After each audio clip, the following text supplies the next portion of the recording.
Hello everyone. आज हम लोग ये पेपर आईडी देख रहे हैं 12-11-010। ठीक है, ये पेपर आईडी है, इसको हम लोग सॉल्व करने चल रहे हैं।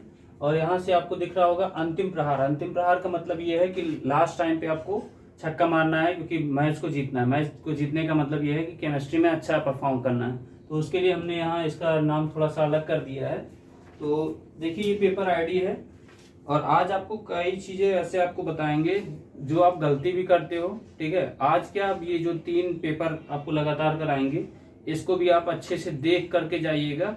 और उसके साथ साथ अगर आपने प्रीवियस ईयर क्वेश्चन सॉल्व नहीं किए हैं तो सॉल्व कर लीजिए, क्योंकि आपके पास टाइम नहीं बचेगा। जब आपको 1-2 दिन बचेगा तो 1-2 दिन में आप रिवीजन करने के चक्कर में और चीजें आपकी छूट जाएंगी। तो इसीलिए मैं आपको कह रहा हूँ पहले से ही आप तैयार रहिए। ठीक है, तो देखिए, इसमें पहला क्वेश्चन बोला था molarity, define molarity and molarity of the solution. तो इसमें क्या है कि मोलरिटी क्या होता है, 1 लीटर बिलियन में घुले, 1 लीटर बिलियन में घुले number of moles of solute, मतलब 1 लीटर बिलियन में घुले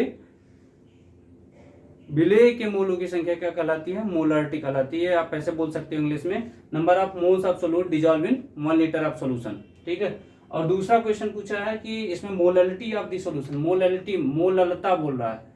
तो मोललता क्या होता है, number of moles of solute dissolve in 1 kg of solvent, मतलब 1 किलोग्राम विलायक में घुले विलेय के मोलों की संख्या क्या कहलाती है, मोललता कहलाती है, मोललिटी बोलते हैं। ठीक है, फिर उसके बाद आपको एक क्वेश्चन दिया हुआ, क्वेश्चन में थोड़ा सा ट्विस्ट है। अगर इस टाइप का क्वेश्चन आ जाएगा 100% आधे ज्यादा लोग क्वेश्चन गलत कर देंगे। ट्विस्ट इसलिए है क्योंकि यहाँ पे आपको डेंसिटी दिया हुआ है और डेंसिटी का आपको दिया है, कुछ वैल्यू दिया है, उस वैल्यू का डेंसिटी दिया हुआ है कि कह रहा है the density of 2.30 m acetic acid is 1.017 ग्राम पर ml बोल रहा है।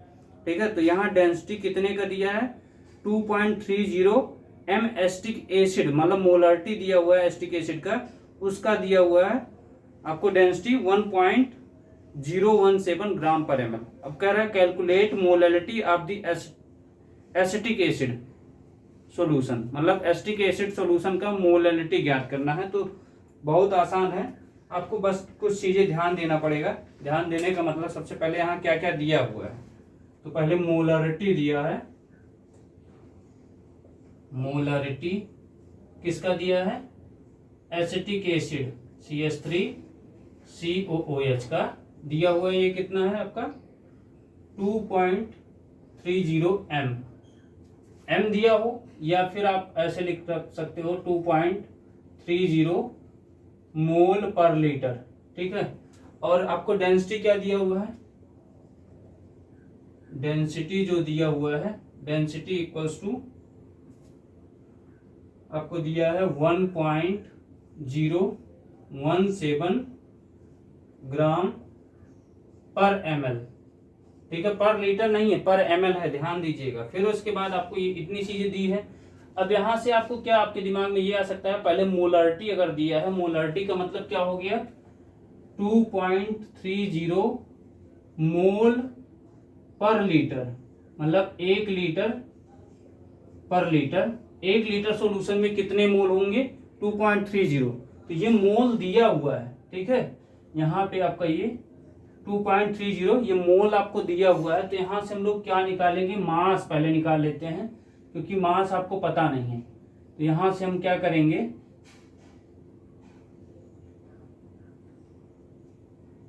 ये आपका क्या हो जाएगा,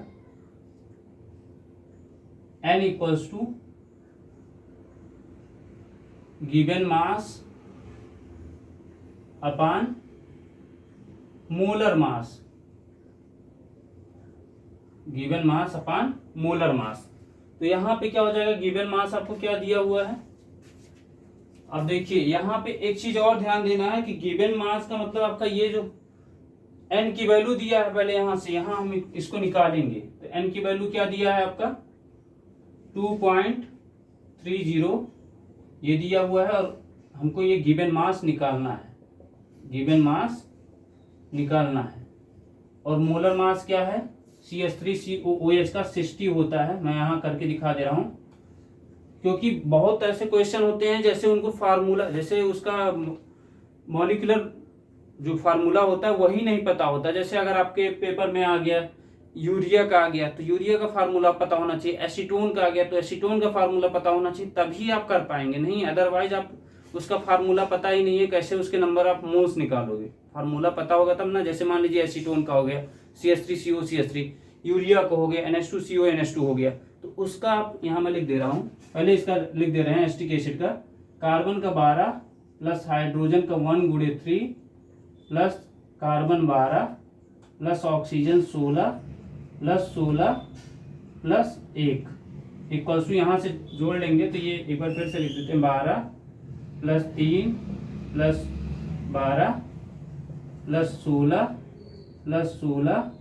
प्लस 1 इक्वल टू, अब यहाँ 12 3 15, 15 12 27, 27 और 1 28, 28 6 44, मतलब 28 और 16 44, 44 16, ये कितना आ जाएगा 60 आ जाएगा। ठीक है, तो ये 60 होता है। NH2CO में फार्मूला लिख दे रहा हूं, आपको निकालना आना चाहिए। NH2 ये यूरिया का फार्मूला होता है, और फिर CH3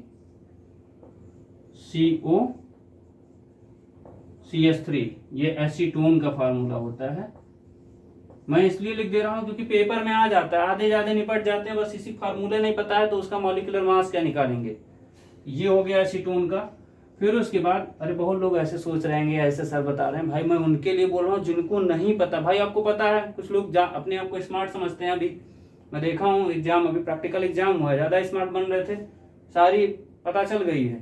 ठीक है, तो यहाँ पे आप अच्छे से करिएगा। बहुत लोग का ऐसा देखा हूँ कॉपी में गलत लिखे हैं, फार्मूला नहीं बना पाए थे। इतने दिन से मैं चिल्ला चिल्ला के कर रहा था भैया EBT का और EDTA का स्ट्रक्चर सही बना देना, बनाया ही नहीं है। फिर कह रहे हैं कि हमको नंबर नहीं मिलेगा। नंबर ऐसे ही नहीं मिलेगा, गलत सलत बनाओगे नंबर नहीं मिलता। चलिए इधर देखिए, ये हो गया। अब इसको छोड़िए, पहले मैं यहाँ पे आता हूँ। मोलर मास यहाँ कितना हो जाएगा 60। ठीक, अब ये 60 गिवन मास हमको निकालना है, तो ये क्या हो जाएगा, गिवन मास इक्वल्स टू, ये आ जाएगा 60 इंटू 2.30, तो ये मल्टीप्लाई करके चेक कर लीजिएगा, 138 आएगा। ठीक है, कर लीजिएगा, नहीं कहिए 138 ग्राम। 138 ग्राम किसका आया है, एसिटिक एसिड का, एसिटिक एसिड का किसका आया है 138 ग्राम एसिटिक एसिड का मास। अब यहाँ देखिए, अब ये सब पता हो गया। अब यहाँ ये डेंसिटी दिया हुआ है, तो डेंसिटी का भी उसको छोड़ दीजिए।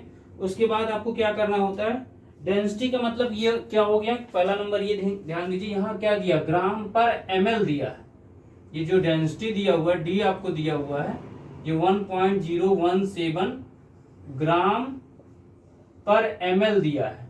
तो आपको 1 ml में इतना ये ग्राम होगा, तो 1000 ml में कितना हो जाएगा, क्योंकि आपको लीटर में करना है ना।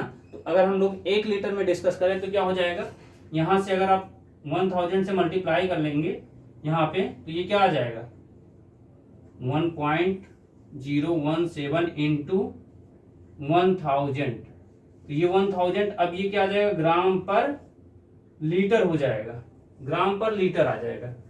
अब ये आपका आ गया, और लीटर मत करिए, बस यहाँ पे इसको ऐसे रहने दीजिए। बस हम इसको क्या कर रहे हैं, लीटर इसलिए कर दे रहे हैं यहाँ पे, ये आ जाएगा 1017, ये हो गया। अब ये 1017, ये डेंसिटी क्या आया है, ग्राम पर लीटर आया है। 1 लीटर में इतना ग्राम डेंसिटी दिया हुआ है। तो अब ये जो ग्राम दिया है, ये मास जो दिया है, ये किसका दिया है, ये टोटल आपके सॉल्यूशन का वॉल्यूम दिया है। टोटल सॉल्यूशन का मतलब जो आपका सॉल्यूशन, मान लीजिए कोई आपका, ये आपका कोई ऑपरेटर्स है, तो इसमें टोटल सॉल्यूशन जो भरा होगा वो क्या हो जाएगा, ये आपका 1017 है। ठीक है, और इसके बाद जो आप ये निकाले हो, ये किसका है, सोलूट का है। तो आप इसी में इसको हमने घोला हुआ है, इसी में ये घोला गया है। फिर हम लोग सॉल्वेंट निकाल लेंगे। अगर सॉल्वेंट पता चल जाएगा तो हमको क्या निकालना है, मोलारिटी निकालना। तो मोलारिटी में क्या होता है, number of moles of solute upon volume of volume में mass of solvent in KG. तो यहाँ पे हम लोग ऐसे करेंगे, पहले हम लोग सोल्यूट निकाल लेते हैं। पहले सॉल्यूशन इक्वल्स टू क्या होता है, solution equals to solute plus solvent. तो यहाँ हमको सॉल्वेंट निकालना है क्योंकि सॉल्यूशन का भी वॉल्यूम पता है, solvent. Solvent equals to solution का कितना दिया है 1017, माइनस हो जाएगा ना, जब इसको इधर यहीं पे रहने देते हैं, इसको इधर लेके आएंगे तो ये माइनस हो जाएगा। या पहले लिख दे रहा हूं, सॉल्यूशन माइनस सोल्यूट। तो सॉल्यूशन क्या है 1017 दिया है, माइनस सोल्यूट कितना हो जाएगा 138। तो इसको माइनस करेंगे तो ये आपका आ जाएगा 879 आ जाएगा, 879 ये ग्राम आ जाएगा। ठीक है, सॉल्वेंट का। अब आपको पता है कि ये पता चल गया है। अब मोलैलिटी का फार्मूला क्या होता है, मोलैलिटी इक्वल्स टू क्या होता है, number of moles of solute upon mass of solvent. Mass of solvent किसमें होना चाहिए, इन केजी। यहां पे क्या आ जाएगा, number of moles of solute कितना दिया हुआ है 138 दिया है ना, 138 बटे में कितना हो जाएगा, मास ऑफ सॉल्वेंट ये कितना है 879, और ये क्या है ग्राम में, ये जो दिया हुआ है ग्राम में है, तो इसको किलोग्राम में चेंज करेंगे तो 1000 से डिवाइड कर दीजिए। 138 गुणे 1000 बटे 879। इसको हम अगर सॉल्व करेंगे, रुक जाइए एक चीज देखिए, हम लोग थोड़ा सा ध्यान नहीं दिए, इसका हम लोगों ने मल्टीप्लाई किया था, तो ये आपका क्या आया था गिवन,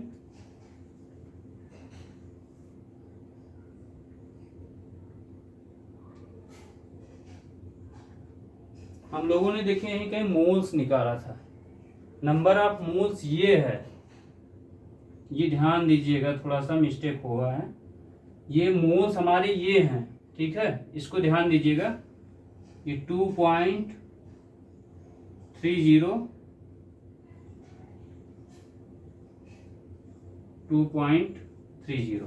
अब इसके बाद सॉल्व करेंगे, जब ये सॉल्व करेंगे तो ये आपका आ जाएगा 2.61 मोल पर केजी। अभी मैं देख रहा हूं वैल्यू कैसे ज्यादा आ रही है, ठीक है, तो ये ध्यान दीजिएगा, ये आपका मोल दिया हुआ है, ये सोल्यूट का मोल ये है, ठीक है, क्योंकि यहां से हमने निकाल दिया है कि ये इसके मोल पर लीटर बोल दिया है ना, तो ये पर लीटर मतलब 1 लीटर में कितने मोल है 2.30, तो ये number of moles of solute के मोल्स क्या हो जाएंगे, ये हो जाएंगे। बस वैल्यू रख के यहाँ पे सॉल्व करेंगे, 2.61 मोल पर केजी आएगा आंसर। इसको नोट करिए, फिर उसके बाद मैं आगे नेक्स्ट क्वेश्चन कराता हूं। इसके बाद आपका उसका क्वेश्चन दिया हुआ ऑक्सीडेशन रिडक्शन का है, तब तक आप नोट करिए, मैं थोड़ा सा कॉफी बनाया हूं, कॉफी पी लेता हूं।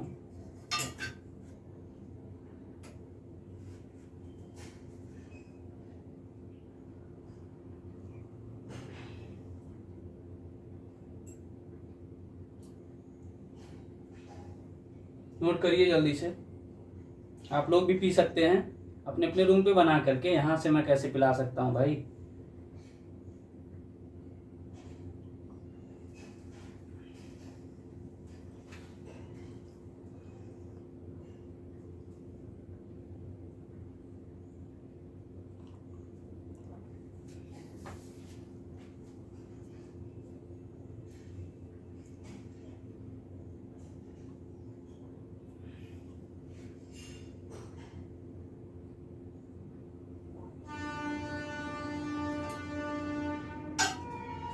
चलिए नेक्स्ट क्वेश्चन करते हैं। ये देखिएगा, इस तरह के क्वेश्चन फंसा देता है आपको, या फिर ध्यान दीजिएगा परसेंटेज वाले क्वेश्चन आपको फंसाते हैं। परसेंटेज वाले का मतलब आपको दे दिया 16% या 20% आपको दे दिया H2SO4 का। अब वहां पे तो आपको जब परसेंटेज में देगा तो इसका मतलब आपको अगर 1 लीटर नहीं बोला है क्वेश्चन में, तो आपको परसेंटेज का मतलब 100 में कितना आपका 16, अगर 16% बोला तो, या 20% बोला तो 100 में 20% आपका 20 क्या है, 20 ग्राम क्या है, H2SO4 है, बाकी आपका वाटर दिया हुआ उसमें। तो ये ध्यान दे के करिएगा, और क्वेश्चन हमने लगवाए हैं, ऐसा नहीं है। इसमें नेक्स्ट क्वेश्चन हम लोग करने चल रहे हैं।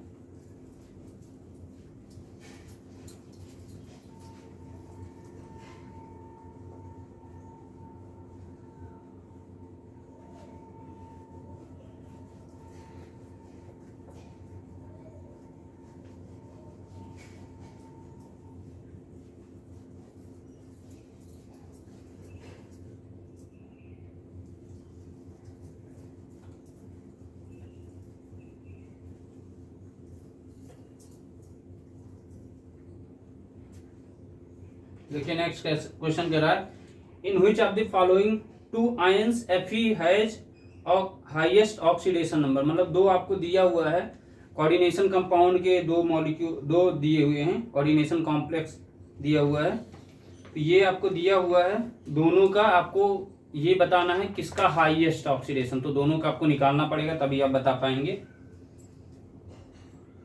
ये दिया है Fe CN6 4-, ये पहला वाला है। दूसरा क्या दिया है, दूसरा दिया है FeH2O6, और यहाँ पे आपको दिया हुआ है 3+ दिया है। मैं इसका PDF आपके ग्रुप में भी भेज दूंगा, और ग्रुप के साथ साथ मैं इस डिस्क्रिप्शन में भी डाल दूंगा, क्योंकि भाई जो नया होगा उसको तो थोड़ी पता है कि वो किस ग्रुप से जुड़ा हुआ है। तो इसलिए मैं डिस्क्रिप्शन बॉक्स में इसका लिंक शेयर कर दूंगा, यहाँ से आप डाउनलोड कर लीजिएगा पेपर को, क्योंकि ये पेपर मुझे लगता है बहुत कम ही लोगों के पास ये पेपर है, क्योंकि ये पेपर अभी थोड़ा कहीं से खोजने पे मिला है, तो इसीलिए करा रहा हूँ। बाकी हमने 18 प्रीवियस ईयर क्वेश्चन सॉल्व करा दिए हैं, मैं 21 कंप्लीट करने वाला हूँ। 21 टोटल इस मतलब सेमेस्टर के लिए 21 हो जाएगा कंप्लीट, ठीक है। तो जो 21 पढ़ के जाएगा भाई, वो 50 में से, देखिए थियरी पोर्शन, अगर न्यूमेरिकल पोर्शन तो रहता है, ये थियरी करता है, 45+ मार्क्स पा सकता है। हाईएस्ट अभी तक का 47 गया हुआ है 50 में से। तो 45+ अगर जिसको लेना है, तो वो प्रीवियस ईयर क्वेश्चन सब सॉल्व किए रहेगा, 100% उसका आ जाएगा, कोई नहीं रोक सकता है। तो ये पाने के लिए आपको क्या करना पड़ेगा, प्रीवियस ईयर सब सॉल्व होना चाहिए, क्योंकि आपको पता रहे कि हाँ ये क्वेश्चन ऐसे लगेगा। अब भाई तुम सोचो कि 1-2 पेपर सॉल्व करके हम टॉप कर जाएं, तो ये पॉसिबल नहीं है। चाहे लिख के ले लीजिए। अब इन दोनों का निकालना है, तो जिसका निकालना है उसको हम लोग x मानते हैं। तो यहाँ क्या हो जाएगा, x + 6 इंटू, यहाँ 6 लिखा है, इंटू Cn का कितना होता है -1, ठीक, इक्वल्स टू कितना -4 के x। अब ये -6 हो जाएगा, इक्वल्स टू -4। अब इधर ये चला जाएगा, +6 हो जाएगा -4, x इक्वल्स टू क्या आ जाएगा +2, ठीक है। इसका चेक कर लीजिए, ये क्या आ जाएगा, x + 6 इंटू मॉलिक्यूल का जो होता है वो 0 होता है, 0 equals to +3, x + 0 equals to +3, x equals to क्या आ जाएगा +3। तो आप दोनों को देख करके आपको खुद ही समझ में आ जा रहा है किसके पास ज्यादा ऑक्सीडेशन स्टेट है। तो ये वाला आपका दूसरा जो है, ये हाईएस्ट ऑक्सीडेशन नंबर इसी के पास है।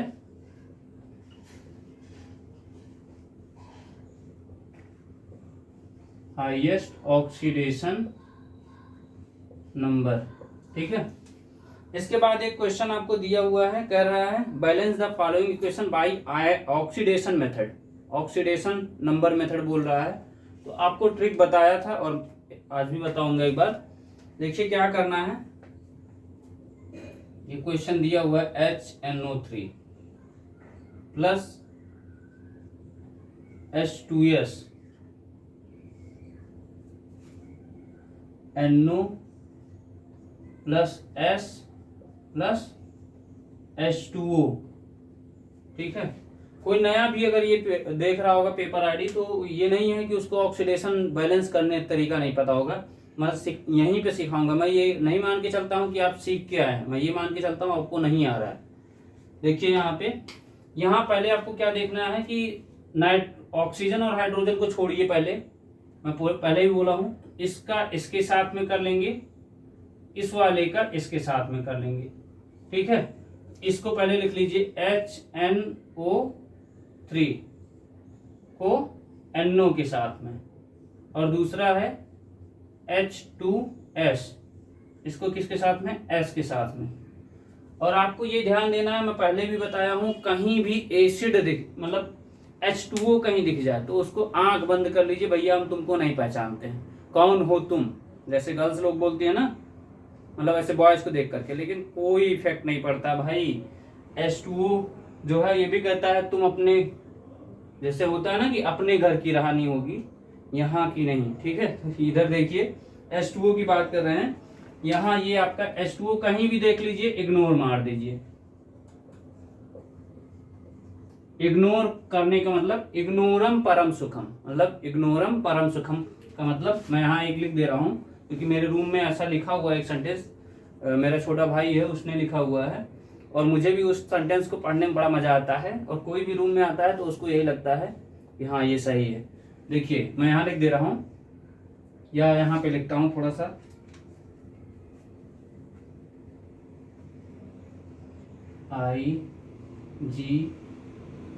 इग्नोरम, इग्नोरम, ठीक।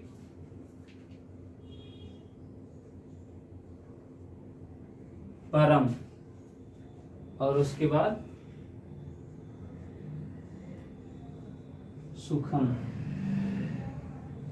इग्नोरम परम सुखम। तो इग्नोर करने में ही सबसे ज्यादा सुखी मिलती, मतलब खुशी भी मिलती है और सुखी भी होते हैं लोग। वो डिपेंड करता है कंडीशन कैसा है। तो वो जो सेंटेंस लिखा हुआ है वो किसी और वे में लिखा हुआ है, तो वो डिपेंड करता है आपकी सोच में क्या है, ठीक है। तो यहाँ पे पहले देखिए HNO3 दिया है, तो HNO3 का मतलब H2O को क्या करना है, इग्नोर कर देना। H2O दिख जाए भैया, या फिर OH, भाई साहब नहीं, बहन जी, क्योंकि ये माइनस में आती हैं, तो ये दिख जाए, इनको भी इग्नोर कर दो।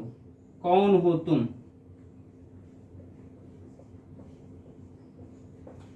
ठीक है, इनको भी इग्नोर करो, इनको भी इग्नोर करो, अगर कहीं दिख जाते हैं।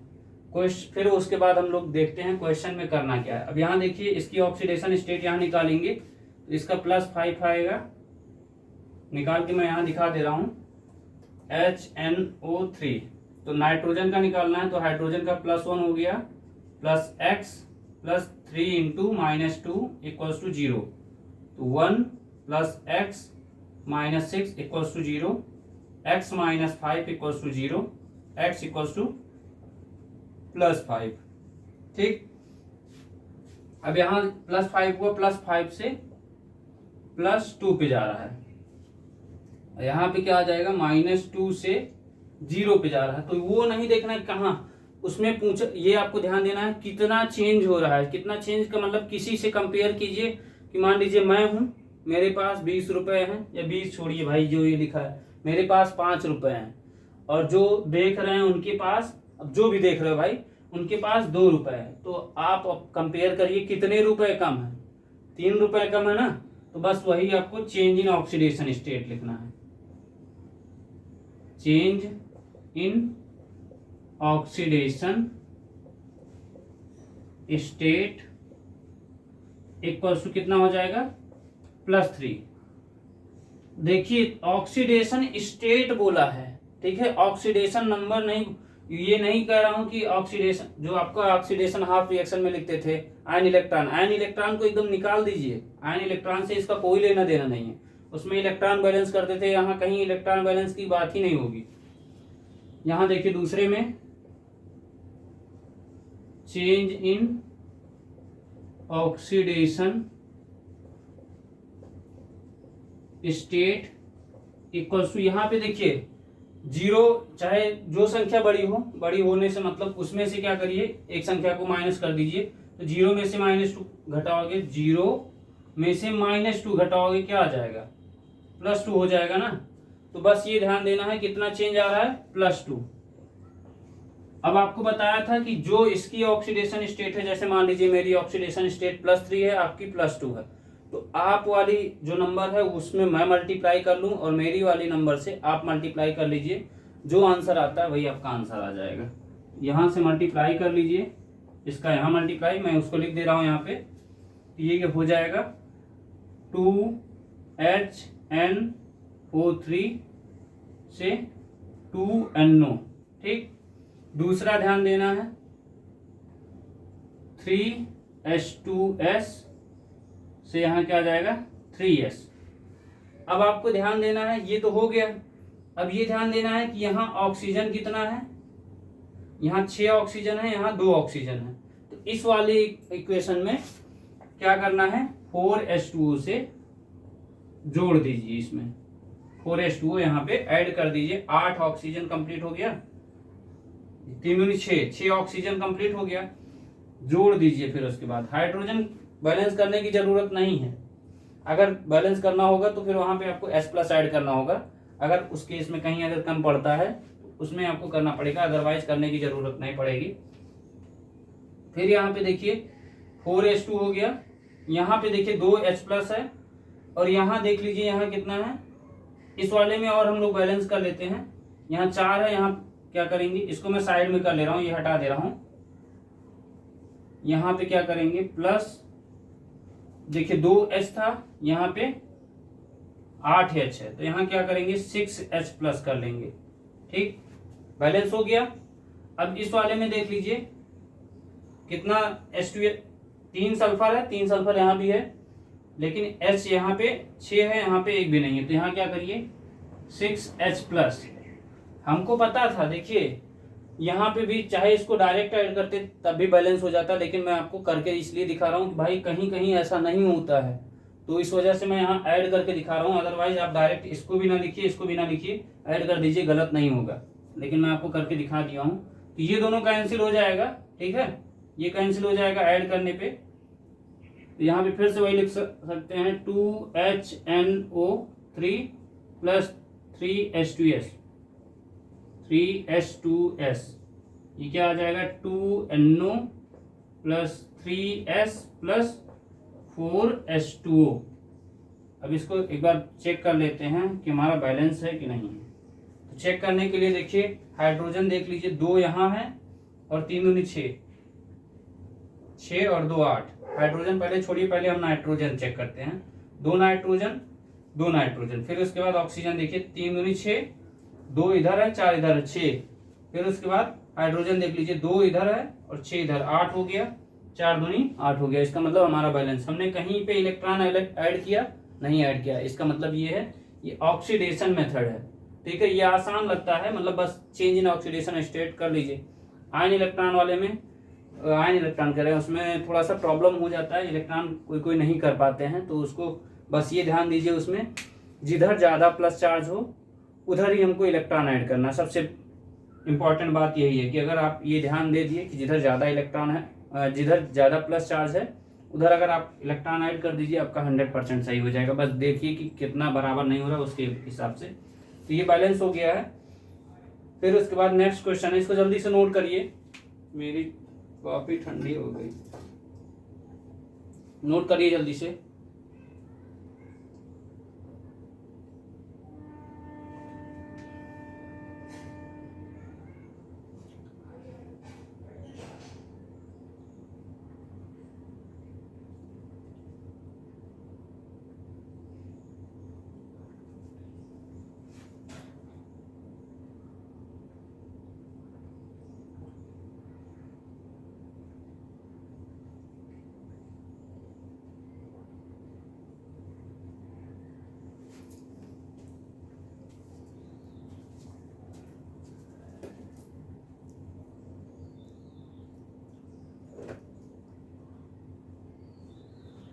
हो गया, चलिए नेक्स्ट क्वेश्चन पे आते हैं।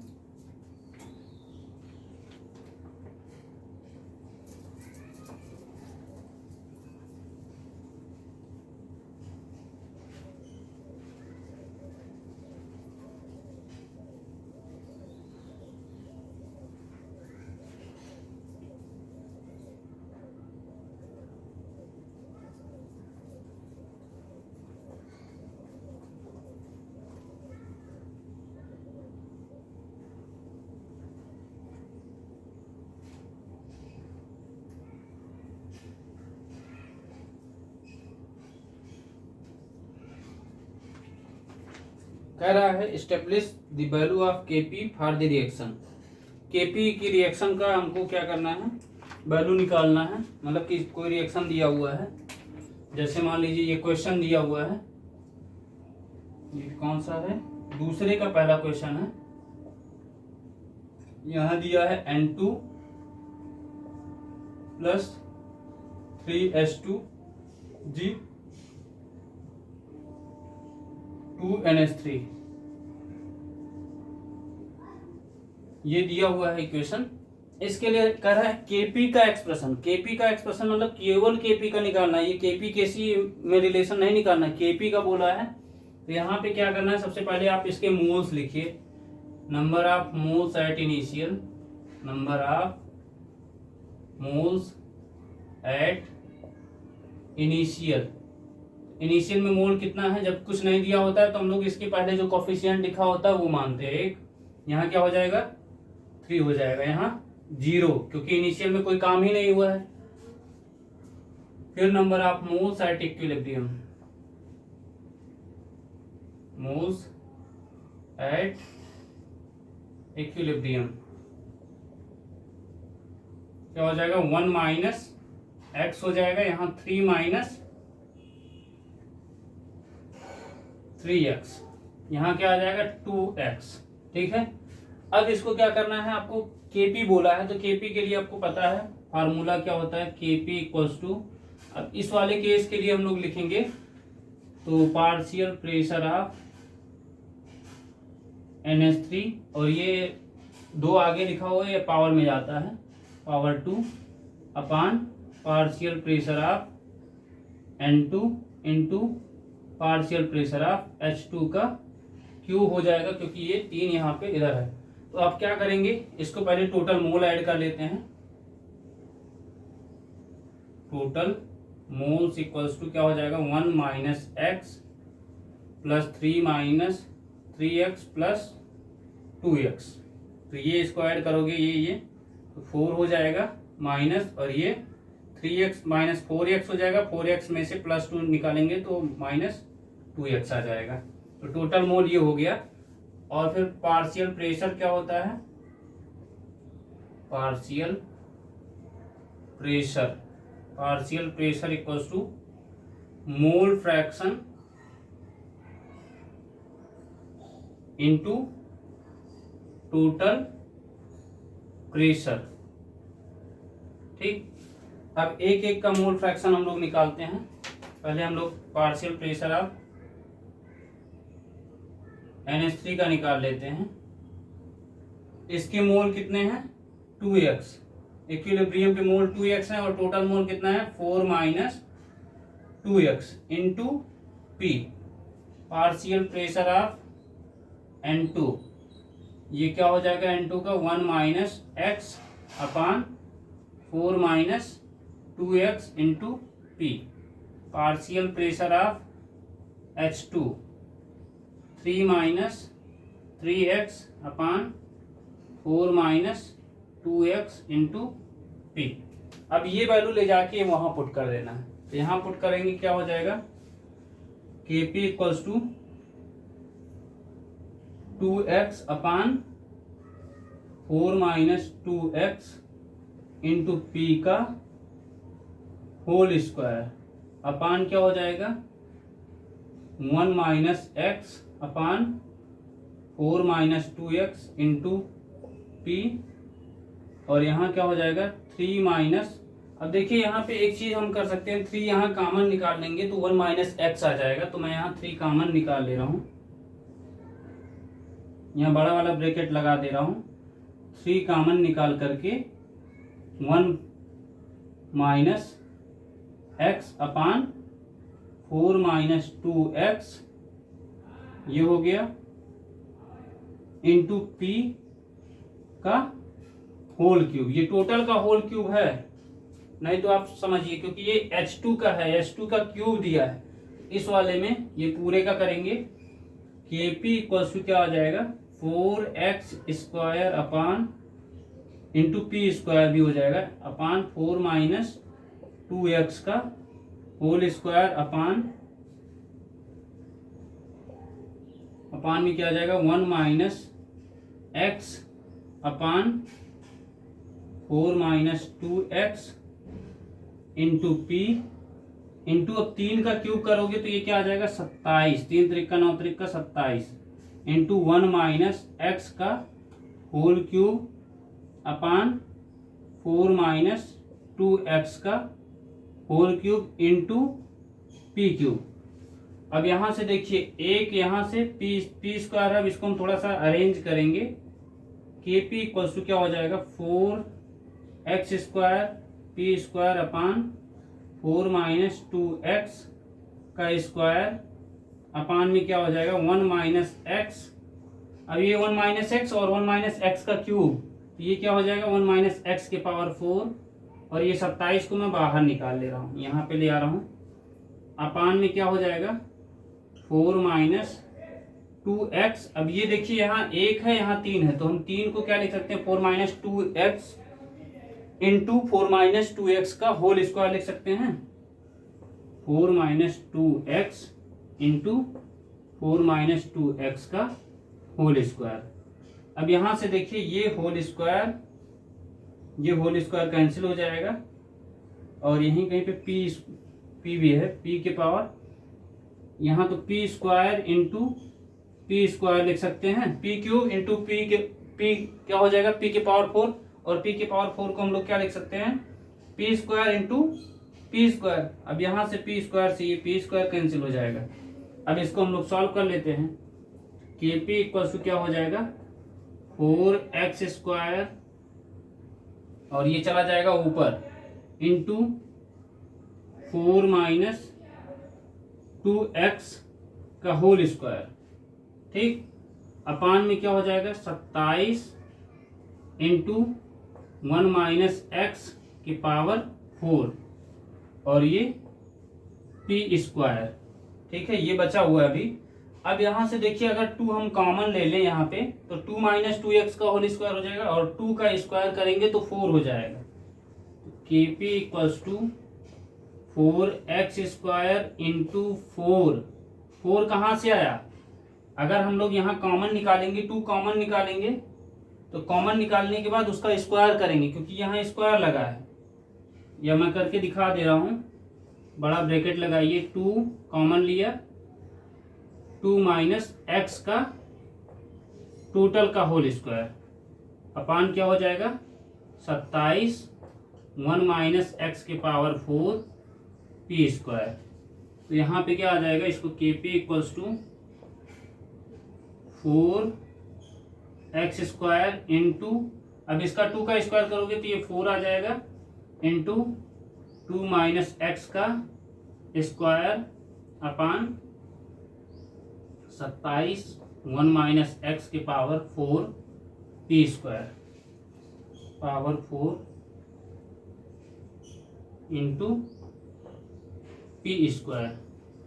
ये कितना आ जाएगा 16x स्क्वायर 2 माइनस एक्स का whole square upon 27 1 minus x की पावर 4 इंटू पी स्क्वायर। ये आपका क्या आ जाएगा, ये के पी आ जाएगा। इक्वेशन किसके लिए, N2 + 3s2 gives 2n3 के लिए आ जाएगा, ठीक है।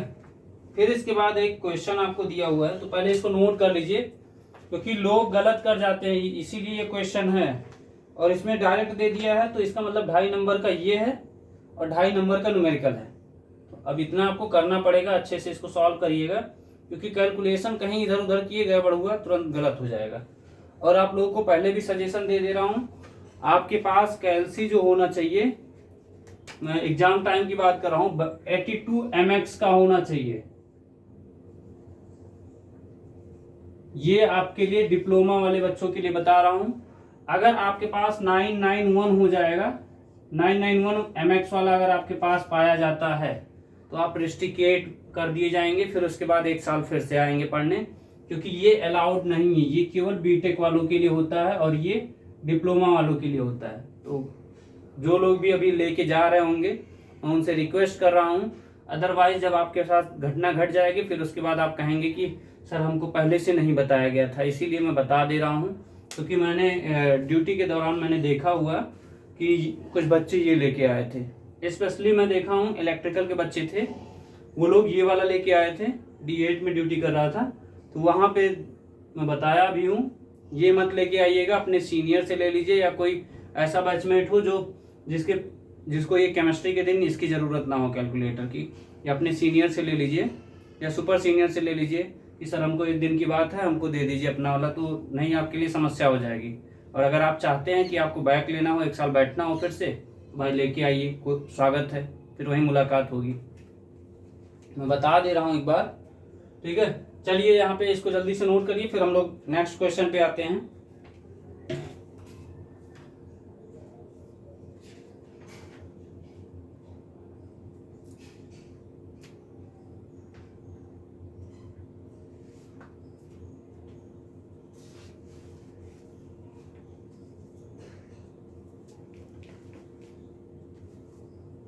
मिटाते हैं इसको।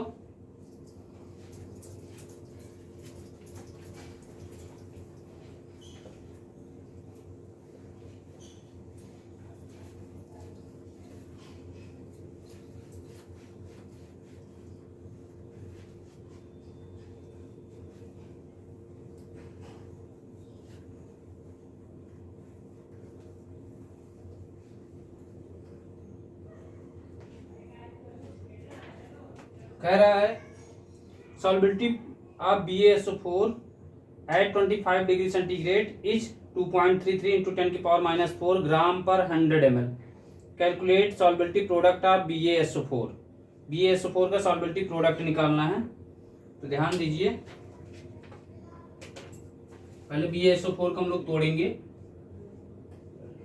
BaSO4 इसका डिसोसिएशन करेंगे तो ये क्या बन के आएगा, Ba2 प्लस SO4 2-। अब यहाँ जब आपको कुछ नहीं दिया होता तो यहाँ 1 मानते हैं, 0 0 1 माइनस S, यहाँ क्या आ जाएगा, S आ जाएगा और ये S आ जाएगा। फिर उसके बाद क्या करेंगे, KSP हम लोग लिखते हैं, KSP इक्वल टू क्या हो जाता है, concentration of Ba2 plus into concentration of SO4 2-। ठीक है। अब इसकी कंसंट्रेशन ये है, S दिया हुआ है, इसकी कंसंट्रेशन क्या दिया है, S इसका भी दिया हुआ है, तो क्या हो जाएगा, S इंटू S हो जाएगा। तो ये आपका क्या हो गया, KSP इक्वल टू S²। अब इसको हम लोग वैल्यू दिया हुआ है, वैल्यू हमको क्या दिया है, 2.33 इंटू 10 की पावर -4 दिया हुआ है ग्राम पर 100 ml, ये दिया हुआ है आपको क्वेश्चन में। अब आपको कह रहा है कि ये वैल्यू दिया है और नीचे आपको मॉलिक्यूलर वेट दिया है BaSO4 का। तो BaSO4 का मॉलिक्यूलर वेट दिया है BaSO4, तो ये टोटल आपको दिया है BaSO4 का 233 होता है। ठीक है, मॉलिक्यूलर वेट क्वेश्चन में दिया हुआ है, तो इसका 233 है। तो यहाँ पे हम लोग क्या करेंगे, बस वैल्यू यहाँ पुट कर देते हैं। और ध्यान देना है कि जो आपका ये मॉलिक्यूलर वेट अगर दे देता है तो समझ जाइए, आपके दिमाग में तुरंत स्ट्राइक करना चाहिए कि आपको अगर ग्राम पर लीटर में दिया है तो 100% मोल पर लीटर में ही आपको निकालना है। अगर आप ऐसा नहीं करेंगे तो गलत हो जाएगा, क्वेश्चन आपका गलत माना जाएगा। तो वहाँ पे आपको ध्यान देना है ये दिया है, तो एक S की वैल्यू क्या हो जाएगी, 2.33 इंटू 10 की पावर -4 पर 100 ml बोला है, तो पर 100 का मतलब 100 ये हो गया, इंटू 2.33 इंटू 10 की पावर -4 अपान क्या हो जाएगा, 100। ये तो इसका हो गया, ये ग्राम पर किस में आया है, ग्राम पर 100 ml। ठीक, अब आपको क्या करना है, मोल में निकालना है। और इसका हम लोग क्या करते हैं, अगर ग्राम पर लीटर से मोल पर लीटर में जाते हैं, ग्राम पर लीटर से मोल पर लीटर में जाते हैं, तो क्या होता है, हम लोग डिवाइड करते हैं। अगर मोल पर लीटर से ग्राम पर लीटर में जाते हैं तो मॉलिक्यूलर वेट से मल्टीप्लाई करते हैं, और ग्राम से मोल पर लीटर में जाएंगे तो हम लोग डिवाइड करते हैं, डिवाइडेड बाय मॉलिक्यूलर वेट। तो यहाँ क्या हो जाएगा, ये 2.3 है, तो क्या हो जाएगा यहाँ 2.33 इंटू 10 के पावर -4 अपान ये हो जाएगा यहाँ पे 233 गुणे 100 ml। अब ये ml में दिया है, लीटर में जाना है, तो ml में दिया है, लीटर में जाना है, इसका मतलब 1000 से डिवाइड करना है। इंटू ये क्या हो जाएगा 2.33 इंटू 10 के पावर -4 अपान 233 क्या है, मॉलिक्यूलर वेट है, इंटू 100 अपान में क्या हो जाएगा 1000। अब ये 1000 ऊपर चला जाएगा और यहाँ पे हम लोग क्या करेंगे 2.33 इंटू 10 की पावर -4 इंटू ये ऊपर जाएगा 1000 को क्या लिख सकते हैं 10 की पावर 3 लिख सकते हैं, ऊपर चला जाएगा, इंटू 2.33 इंटू 10 की पावर -4 इंटू 10 की पावर 3 अपान में क्या हो जाएगा 233 गुणे 100, यहाँ क्या हो जाएगा 233 गुणे 100। अब यहाँ से देखिए आपके पास क्या बच रहा है 2। अगर इसको हम लोग क्या करें, ये पॉइंट को हटाएं तो नीचे कितना आ जाएगा 100 आ जाएगा।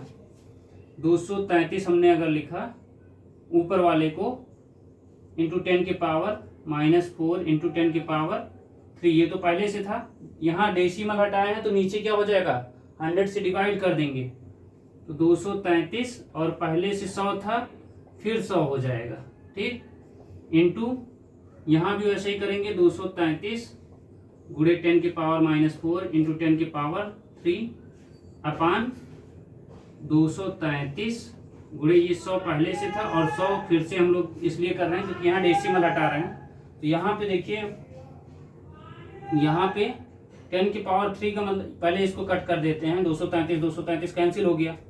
अब यहाँ देखिए 10 की पावर -4 है, यहाँ 10 की पावर -3 है, यहाँ क्या हो जाएगा 10 की पावर -1 बचेगा, 10 की पावर -1 अपान में क्या आ जाएगा 10 की पावर 4 इंटू 10 की पावर -1 यहाँ भी आ जाएगा अपान 10 की पावर 4, ऊपर चला जाएगा तो ये क्या आ जाएगा 10 की पावर 5 आ जाएगा, 10 की पावर -1 इंटू 10 की पावर -4 इंटू 10 की पावर -1 इंटू 10 की पावर -4। अब इसको मल्टीप्लाई करने पे घातें क्या होती हैं, जुड़ जाती हैं, 10 की पावर -5 इंटू 10 की पावर -5, तो ये आ गया 10 की 1 इंटू 1 लिख सकते हो, 1 इंटू 10 की पावर -10 हो जाएगा। ये किस में आया है मोल पर लीटर, ये आपका क्या आया KSP, ये आपका आंसर हो जाएगा, ठीक है। इसको नोट कर लीजिए क्योंकि देखिए बस आपको कैलकुलेशन ध्यान देना है। अगर ग्राम पर लीटर से मोल पर लीटर में जा रहा है तो मॉलिक्यूलर वेट से मल्टीप्लाई करेंगे और डिवाइड करेंगे, अगर मोल पर लीटर से ग्राम पर लीटर में आना है तो क्या करते हैं मल्टीप्लाई कर लेते हैं, ठीक है। इसके पहले हमने एक क्वेश्चन कराया है, आपको याद होगा AgBr एट सर्टेन टेम्परेचर वाला आपको कराया था, उसमें 9.4 इंटू 10 की पावर -5 आता था, ग्राम पर लीटर आता था, तो उसमें हम लोग 188 से मल्टीप्लाई किया करते थे, अगर याद होगा आपको। AgBr वाला क्वेश्चन, AgBr वाले में क्या करते थे Ag प्लस Br माइनस, ये वाला दिया हुआ था, इसमें आपको दिया था 2.5 इंटू 10 की पावर -13 करके दिया था, तो इसको हम लोग 25 बनाए थे, 25 गुणे 10 की घात -14 किए थे, फिर KSP निकाले थे, KSP निकाल करके इसका वैल्यू सॉल्व किए थे, सॉल्वेबिलिटी निकालना था उसमें, तो इसका आंसर आता था 9.4 इंटू 10 की पावर -5 आया था आंसर। तो ये वाले क्वेश्चन यहाँ देखिए, ये मोल पर लीटर में था, ग्राम पर लीटर में क्वेश्चन पूछा गया था, यहाँ ग्राम पर लीटर में है, मोल पर लीटर में पूछा गया, तो ये आपका आंसर हो जाएगा। इसको जल्दी से नोट करिए।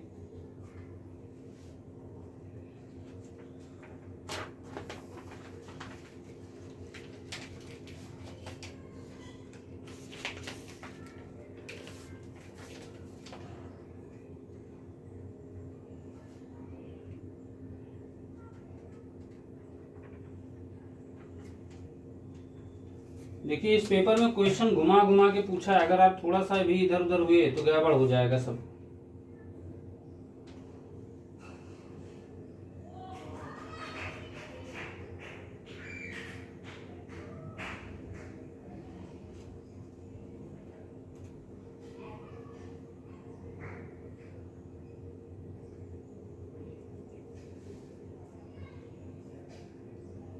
हो गया। चलिए हम लोग आगे बढ़ते हैं, नोट करते चलिएगा। देखिए अगर कहीं आप पीछे हो जा रहे हैं तो वीडियो को पॉज करके उसको आप नोट करके तब आगे बढ़िएगा।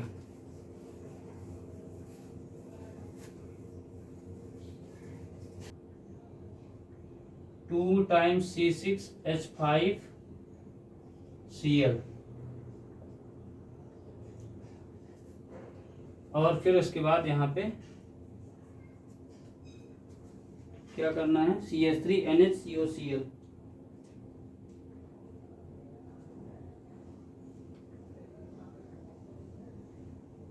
CCl3 या इसको यहाँ पे ले लीजिए CCl3CHO। अब ये 2,6 इस तरह भी आप लिख सकते हो, नहीं इसको आप ऐसे भी लिख सकते हो। ऐसा नहीं है कि आप इसी तरह लिखिए, ऐसे 2 टाइम्स लिख करके यहाँ Cl लिख लीजिए और फिर उसके बाद CCl3CHO लिख लीजिए। ये रिएक्शन करने के बाद ये क्या बन के आ जाता है, 2 बेंजीन रिंग ऊपर नीचे बना दीजिए।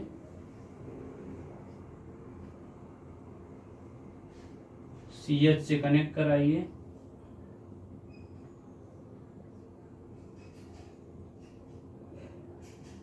यहाँ Cl आ जाएगा, यहाँ Cl आ जाएगा, CCl3। इसका नाम DDT जो है डाई क्लोरो, देखिए 2 क्लोरीन लगा है, डाई क्लोरो डाईफेनिल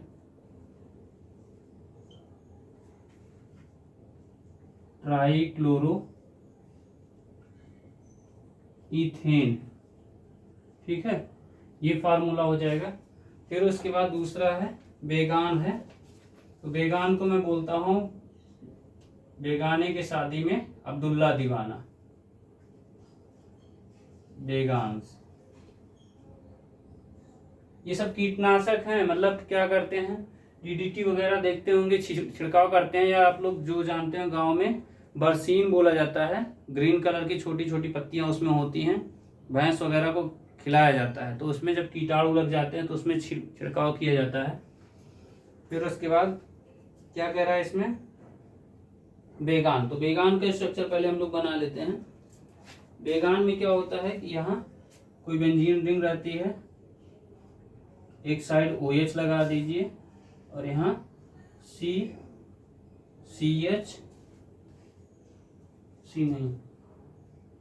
OCH3 का ट्वाइस, और यहाँ पे हम लोग क्या करेंगे, CH3NHCOCl, CH3NHCOCl।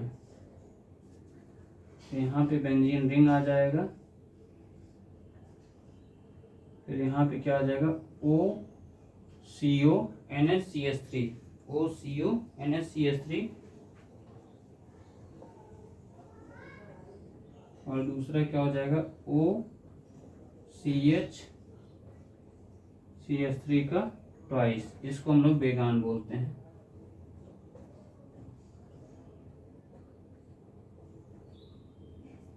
ठीक है, इसको नोट कर लीजिए। ये सब हाउस होल्ड वेजिटेबल वगैरह उसमें जो होते हैं उनको गायब करने के लिए यूज किया जाता है। इसको हम लोग बोलते हैं methyl carbonyl chloride, methyl carbonyl chloride. ठीक है,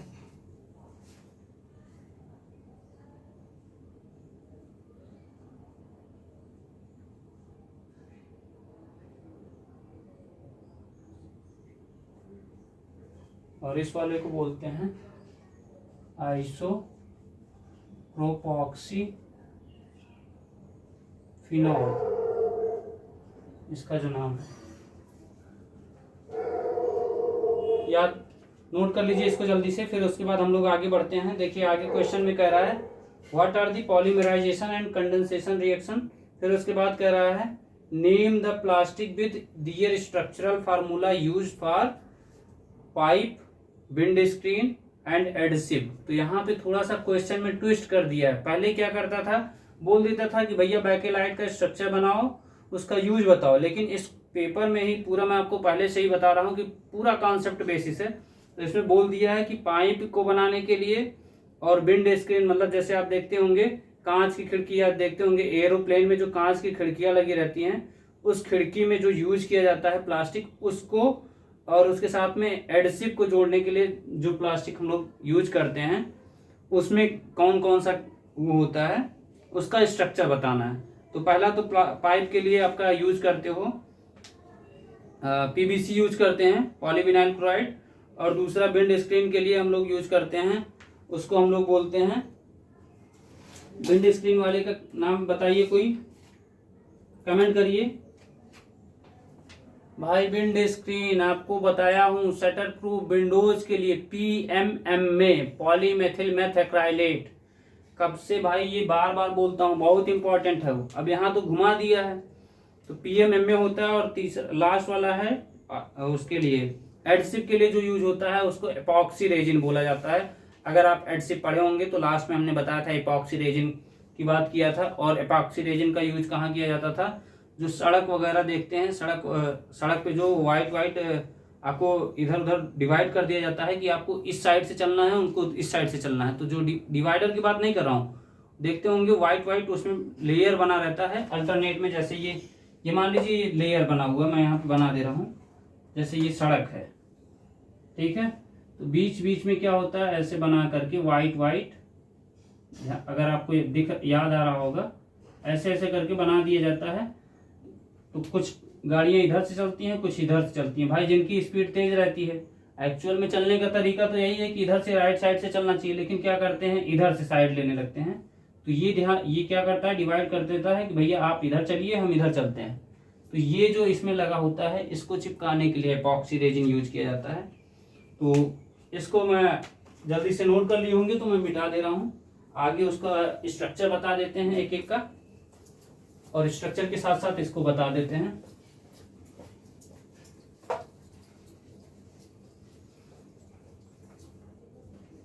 चलिए, पहला था पीवीसी, पाइप के लिए यूज करते थे। पाइप किसके लिए, पीवीसी पाइप। पाइप का क्या होता है, पीवीसी। इसको बोलते हैं पॉली विनाइल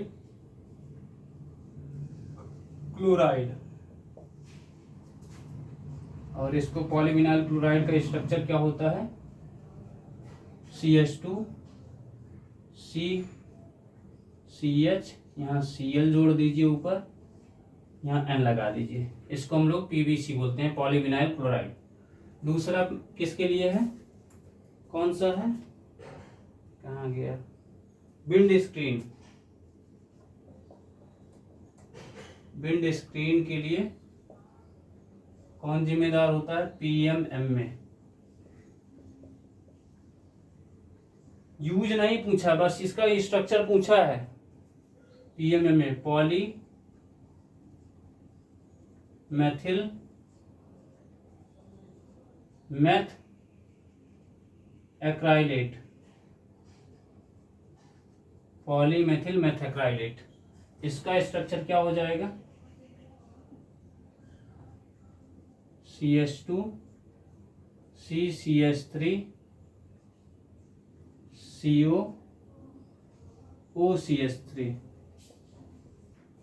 ये यहाँ N लगा दीजिए। ये आपका क्या है, विंड स्क्रीन के लिए यूज होता है। और दूसरा क्या है, एडसिव है। तीसरा एडसिव, एडसिव के लिए क्या होता है, epoxy resin. Epoxy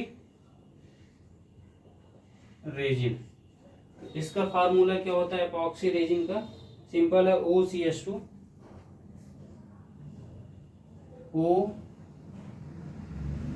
CH2 CH2 O CH2 CH2 N। ये एपॉक्सी रेजिन का है, एपॉक्सी रेजिन। इसी में एक क्वेश्चन और है। अच्छा आगे है, चलिए इसको नोट कर लीजिए। फिर उसके बाद आपका आता है एक क्वेश्चन दिया हुआ है, इलेक्ट्रोकेमिस्ट्री का है, क्वेश्चन में भी घुमाया हुआ है, तो इसीलिए बोल रहा हूँ ये पूरा पेपर अगर कोई इधर उधर करके गया, अगर ये पेपर आ गया तो 100% बहुत लोग बैक ले लेंगे, क्योंकि क्वेश्चन में घुमा के पूछा है। तो इस वजह से ये कुछ ज़्यादा ही इम्पोर्टेंट हो जाता है। लोग अगर नहीं देख के जाते हैं तो नुकसान उनका है, हमारा नहीं है। चलिए इसको जल्दी से नोट करिए, फिर आगे बढ़ते हैं। अब देख लीजिए यही क्वेश्चन इसके पहले वाले क्वेश्चन में देखा, उसके पहले वाले क्वेश्चन में देखा, सबसे पहला क्वेश्चन देखा, तो हर क्वेश्चन में घुमाया है। अब यहाँ देखिए सीधे बोल दिया है पाइप किसका है, किससे बनता है, तो ये किससे नहीं बोल दिया, पाइप बोला है। देखिए क्वेश्चन में पाइप बसों की खिड़की के शीशे, फिर उसके बाद अभिलागी के रूप में प्रयुक्त। तो बसों की खिड़की चाहे बोल दीजिए, या उसमें विंड स्क्रीन, चाहे बस में भी हो सकता है भाई, या उसमें ट्रेन में भी जो आप देखते होंगे कांच लगे होते हैं वो भी हो सकता है, या फिर आप एरोप्लेन में देखते हैं तो वहां पे भी, या जो मैं आपको बोलता हूँ शटर प्रूफ विंडोज, तो उसी की बात कर रहा है। अब वहां आपको पूछ लिया, अब ये विंड स्क्रीन, अब विंड स्क्रीन आपको पता ही नहीं है किस चीज से बनता है, पीएमएमए से बनता है, उसका स्ट्रक्चर पूछ रहा है, तो घुमाया है कि नहीं घुमाया है, तो ये आपको बार बार बता रहा हूँ। ऐसे बोल दिया एडसिप, एडसिप में किसका यूज होता है, एपॉक्सी रेजिन का, एपॉक्सी रेजिन का स्ट्रक्चर बोल दिया है। चलिए आगे बढ़ते हैं।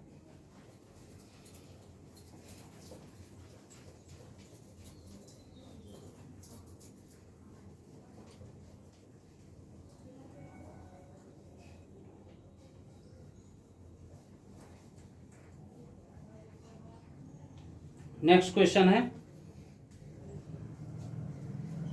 देखिए नेक्स्ट क्वेश्चन है, कह रहा है the standard electrode potential of A electrode potential of MG is -2.37 volt and copper is 0.3 volt. Construct a cell of these two cell and calculate EMF of the following cell and write cell reaction. आपको cell reaction लिखना है और इस दोनों की value दे दिया है। इससे आपको क्या करना है, सेल रिएक्शन भी बनाना है और जो सॉल्ट ब्रिज बनाते हैं सॉल्ट ब्रिज भी बनाना है आपको। तो वो कैसे बनेगा ये आपको तरीका मैं बता रहा हूँ, क्योंकि कोई भी क्वेश्चन अगर मान लीजिए इस तरह का आपको दे देता है, मतलब इस तरह का क्वेश्चन पूछा भी है, उसमें आपको दे देता है कि ये दिया हुआ है, मतलब सेल का दे देता है, मान दे देगा, इनार्ट सेल आपको दे देगा, दोनों का कॉपर का दे दिया, जिंक का दे दिया, आप बोल दिया इसका वो जो सेल रिएक्शन है वो तो बता दीजिए। सेल रिएक्शन तो बता ले जाएंगे, लेकिन आपको रिएक्शन जो आपका सॉल्ट ब्रिज कंस्ट्रक्ट करना होता है वो नहीं हो पाएगा। तो ब्रिज कंस्ट्रक्ट करने के लिए आपको क्या करना है, मतलब सेल का जो कंस्ट्रक्शन होगा वो करने के लिए आपको ये पता होना चाहिए कि किसका इलेक्ट्रोड पोटेंशियल या इनार्ट सेल की वैल्यू ज़्यादा निगेटिव होगी। जो ज़्यादा निगेटिव होगा वो आपका क्या होता है, जैसे देखिए दोनों का वैल्यू पहले हम लोग लिख देते हैं, तब आपको बता समझाते हैं। कहाँ गया, इनार्ट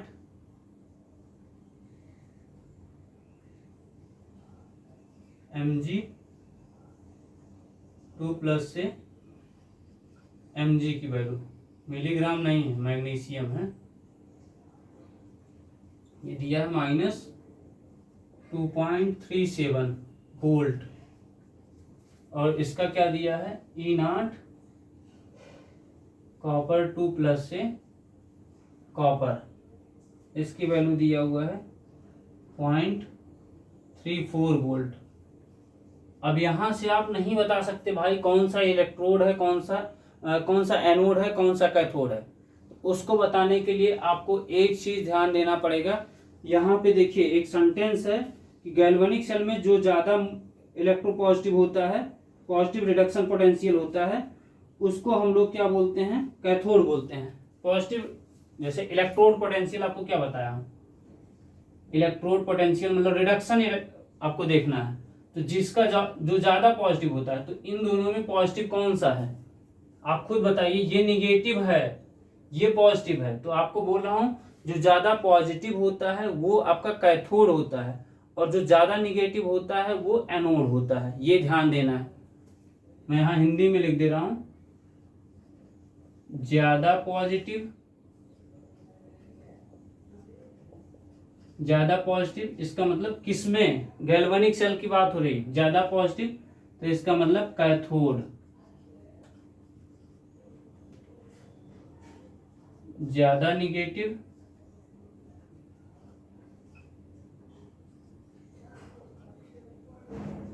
ये एनोड होता है। ये अगर नहीं ध्यान रहेगा, ये समझ लीजिए सबसे खतरनाक है।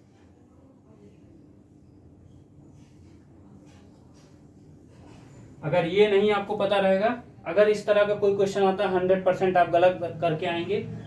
कभी कभार तुक्का लग जाता है कि हाँ आप कर दिए सही हो गया, लेकिन ज्यादातर चांस होता है कि गलत हो जाता है। गलत होने का मतलब अगर आपको नहीं पता है तो आप इधर का उधर करके आएंगे, तुक्का लग जाए वो बात की बात है। तो तुक्का नहीं लगाना है यहाँ पे, क्योंकि कॉपी में लिखोगे।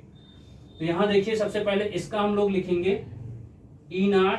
अब यहाँ E0 आपको नहीं लिखना, पहले इसकी रिएक्शन लिख लेते हैं। अब यहाँ आपको पता चल गया कि कौन सा एनोड है कौन सा कैथोड है। ज्यादा निगेटिव ये है, तो इसका मतलब ये एनोड है। तो एनोड पे क्या होता है, ऑक्सीडेशन।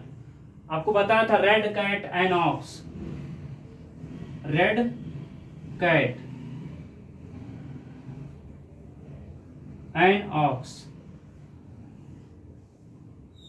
एनॉक्स का मतलब यहां ध्यान से देखिए, रेड कैट का मतलब रिडक्शन एट कैथोड, ठीक। एनॉक्स का मतलब ऑक्सीडेशन एट एनोड, ठीक है। तो अब यहां से आपको पता चल गया, तो ये क्या है हमारा एनोड है, ये कैथोड है। तो एनोड पे क्या होता है, इसकी हम लोग एनोड के लिए लिखते हैं तो क्या होता है, जैसे मान लीजिए Mg है, Mg से Mg2 प्लस 2 इलेक्ट्रॉन, ये लिखने का तरीका होता है। और दूसरा क्या है, कॉपर वाला है, कॉपर 2 प्लस 2 इलेक्ट्रॉन, ये Cu होता है। दोनों को ऐड कर दीजिए, equation number first equation number second, क्योंकि दोनों के इलेक्ट्रॉन आपस में बराबर हैं। तो ये क्या हो जाएगा, Mg प्लस Cu2 प्लस, ये इलेक्ट्रॉन कैंसिल हो जाएंगे, Mg2 प्लस Cu। अब यहां ध्यान देना है, ये प्लस ये देखिए यहां से ये दिया हुआ है, तो इसका मतलब आप जब सॉल्ट ब्रिज लिखेंगे, सॉल्ट ब्रिज लिखने का तरीका आपको बता रहा हूं, जिसके साथ जो पहले लिखा है, जो पहले लिखने का मतलब Mg पे कोई चार्ज है नहीं है, उसको पहले लिख लीजिए Mg, यहाँ सॉलिड के फॉर्म में इसको लिखिए, फिर एक क्या लगाइए, एक आप इसको बोल सकते हो कि यहाँ जैसे मान लीजिए सॉलिड का होता है, एक आपका एक्वस का होता है। तो एक्वस में क्या करते हैं, कोई भी हम लोग इलेक्ट्रोलाइट को डिनोट करते हैं तो वो सिंगल, ये एक एरो से हम लोग क्या करते हैं डिनोट करते हैं। उसके बाद कोई भी मेटल लिखा हुआ है उसके बगल वाले को हम लोग क्या करते हैं, सिंगल। अब यहाँ पे हम लोग Mg2 प्लस लिख रहे हैं, ये क्या होता है एक्वस, या इसी को हम लोग बोलते हैं इलेक्ट्रोलाइट। फिर दो इलेक्ट्रोलाइट के बीच में एक ब्रिज, सॉल्ट ब्रिज लगा रहता है, जो डबल एरो से हम लोग डिनोट करते हैं। ये आपका डबल एरो है, या इसी को हम लोग वर्टिकल लाइन बोलते हैं। तो ये सिंगल वर्टिकल लाइन हो गया, ये डबल वर्टिकल लाइन को हम लोग क्या बोलते हैं, सॉल्ट ब्रिज बोलते हैं, सॉल्ट ब्रिज। अब यहां देखिए दूसरा, देखिए पहले हमने Mg से Mg2 प्लस लिखा, अब यहाँ क्या लिखेंगे, कॉपर, फिर उसके बाद copper 2 plus, copper 2 plus Cu2 plus aqueous, फिर यहाँ वर्टिकल लाइन Cu, ये सॉलिड। तो ये हमारा हमसे जो पूछा गया था कि ये लिखने के लिए कि आपको सॉल्ट ब्रिज बनाना है, ये हमारा, या सेल रिएक्शन, सेल बनाना है, सेल का निर्माण करना है, तो ये हमारा सेल है, कंप्लीट सेल इसको बोला जाता है। ये इसको हाफ सेल बोलते हैं, इसको भी हाफ सेल बोलते हैं, इसको हम लोग क्या बोलते हैं, हाफ सेल, इसको हाफ सेल। और दोनों को ऐड कर दीजिए तो ये नेट सेल इसको बोलते हैं, नेट सेल रिएक्शन, ठीक। ये हमारा क्या बन के आ गया, ये जो हमारा सेल रिएक्शन या सेल बोला गया था कंस्ट्रक्ट करने के लिए दो इलेक्ट्रोड का प्रयोग करके, तो ये हमने बना दिया है, इस पे नंबर मिलेगा। और आपको एक क्वेश्चन बोल दिया है इसी में कि आपको बोला है ईएमएफ भी निकालिए, इनकी क्रिया लिखिए और क्रिया लिखने के बाद ईएमएफ निकालिए। तो ईएमएफ क्या होता है, E naught cell equals to E naught cathode minus E naught anode. E naught cathode की वैल्यू क्या हो जाएगी, कैथोड की वैल्यू यहाँ क्वेश्चन में दिया हुआ ना। अब यहाँ हमने बताया कौन सा कैथोड है कौन सा एनोड है, ज्यादा पॉजिटिव कैथोड। तो ज्यादा पॉजिटिव कौन सा है, ये है कॉपर वाला। तो कॉपर वाले का ये क्या हो जाएगा 0.34 माइनस एनोड माइनस 2.37, ये 0.34 माइनस माइनस ये प्लस हो जाएगा 2.37। इसको आप जोड़ देंगे तो ये क्या आ जाएगा 2.71 वोल्ट। ये आपका क्या आ गया, ई नॉट सेल की वैल्यू आ गई। ठीक है, ये पूछा गया था आपसे, इसको नोट कर लीजिए क्योंकि ये इस तरह के क्वेश्चन इंपॉर्टेंट होते हैं। इस तरह के क्वेश्चन इंपॉर्टेंट का मतलब क्वेश्चन पूछने का तरीका, हम ये नहीं कह रहे हैं कि यही क्वेश्चन आएगा, मतलब इस तरह के क्वेश्चन मतलब पूछने का तरीका जो है वो इंपॉर्टेंट है। ठीक है, नोट कर लीजिए। फिर इसके बाद नेक्स्ट क्वेश्चन पे आते हैं। आपका हार्ड वाटर का क्वेश्चन दिया हुआ है, जल्दी से नोट करिए।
हो गया, चलिए आगे बढ़ते हैं।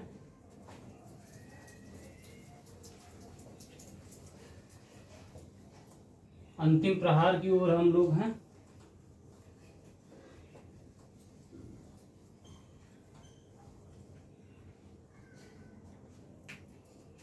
क्वेश्चन क्या कह रहा है,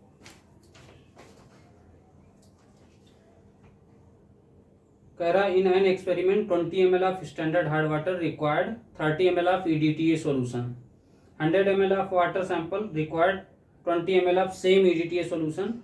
After boiling the water sample, 100 ml of boiled water required 15 ml of EDTA solution. Calculate the permanent and temporary hardness of water in ppm. और बोला है 1 ml of standard hard water equals to 0.001 gram calcium carbonate. ये सबसे ज़्यादा important है कि आपको ये ध्यान देना है कि कितने ग्राम मतलब कितना ग्राम सॉल्यूशन को कितने ml में या कितने लीटर में घोला जाता है, वहाँ से आपको क्वेश्चन सही कर लेना है, नहीं गलत हो जाता है कभी कभी। यहाँ पे सबसे पहले है ये चौथा का बी क्वेश्चन है। यहाँ कह रहा 0.1 ml of standard hard water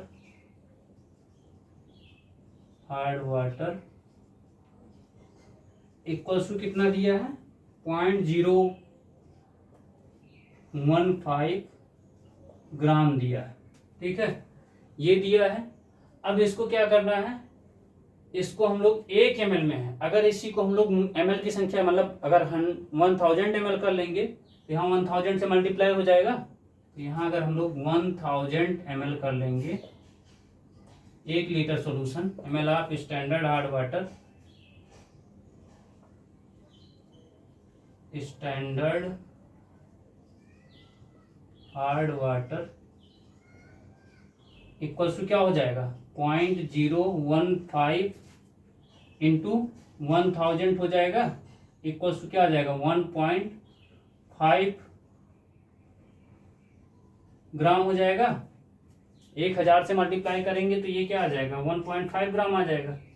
अब ये 1.5 ग्राम आया है। अब देखिए यहाँ से एक जीरो बढ़ा, ऐसे देख लीजिए, एक जीरो आया 0.15, फिर एक जीरो आया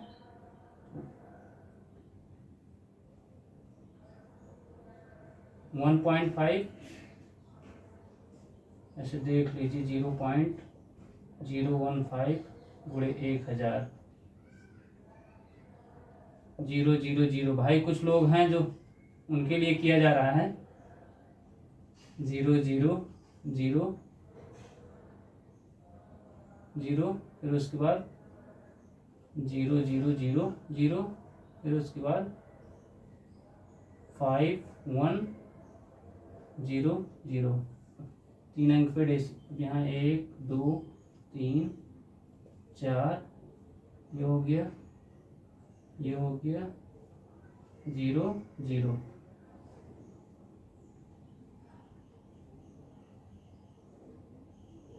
यहाँ ये आ जाएगा 3 अंक पे डेसिमल, 1 2 3, मतलब ये 15 ग्राम हो गया। ठीक है, ये आ जाएगा 15 ग्राम। अब 15 ग्राम के लिए आपको करना है, तो पहले 15 ग्राम लिया है, इसमें और चीजें जो दिया हुआ है उसको ध्यान दे लेते हैं क्या क्या दिया है। पहला दिया हुआ है क्वेश्चन में 20 ml of standard hard water, तो volume of standard hard water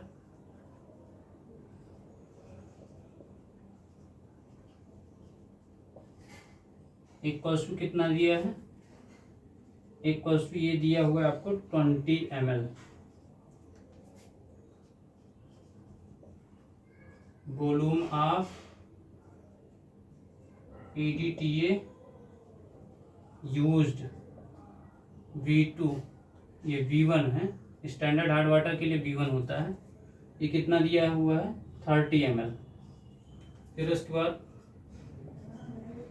volume of water sample, volume of water sample ये कितना दिया है 100 ml।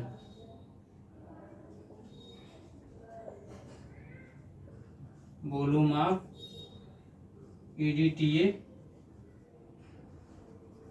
यूज्ड V2, V2 कितना दिया है क्वेश्चन में, V2 दिया है आपको 20 ml।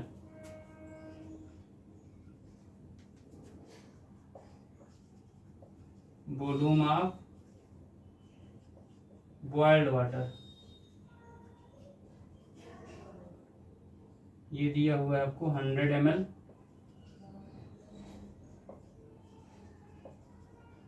Volume of EDTA used V3 आपको दिया है 15 ml। इतना चीजें आपको दी हुई हैं, ये मैं इधर मिटा दे रहा हूँ। ठीक है, बस आपको दिखाने के लिए भाई, कभी कभी गलती हो जाती है, हमसे भी गलती हो सकता है, ऐसा नहीं है कि हम अपने आप को ये बोले कि हम ब्रह्मास्मि, तो ये गलत है, गलती हो सकता है, इसीलिए हमने करके चेक कर लिया। अब यहाँ पे देखिए टोटल हार्डनेस निकालेंगे। Total hardness equal to, formula लिख दे रहा हूं, weight of CaCO3 into volume of standard hard water into volume of EDTA used, ये V2 हो जाएगा अपान में total volume of standard hard water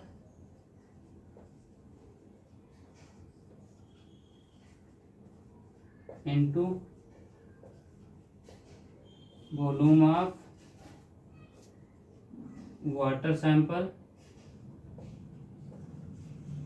into volume of EDTA B1 into 10 के power 6 ppm। ये फार्मूला है। बस इसी फार्मूले पे आपको क्या करना है, पुट करना है। अब देखिए वेट ऑफ कैल्शियम कार्बोनेट 15 ग्राम, 15 गुणे ये आपको दिया हुआ 20 दिया है, volume of standard hard water into V2 कितना दिया है, देखिए V2 20 दिया है अपान 1000, ये टोटल वॉल्यूम हो गया। 100 आपको वाटर सैंपल दिया है और ये 30 आपको क्या दिया है, B1 की वैल्यू, और इंटू 10 के पावर 6। तो ये 15 दूनी 30 करेंगे, 15 दूनी 30 करेंगे तो ये 300 हो जाएगा। 300 हो गया, 300 गुणे 20 बटे यहाँ क्या आ जाएगा 10 के पावर 5 हो जाएगा ये, इंटू ये 30 इंटू 10 के पावर 10 इंटू 10 के पावर 5 लिख सकते हैं। ये कैंसिल हो जाएगा, इससे 1 0 से ये कैंसिल हो जाएगा और 3 एकम 3, 3 धामा 30, 3 धामा 30, तो ये क्या आ जाएगा 200, इसका मतलब ये 2000 ppm आया, 2000 ppm। ये कितना है total hardness.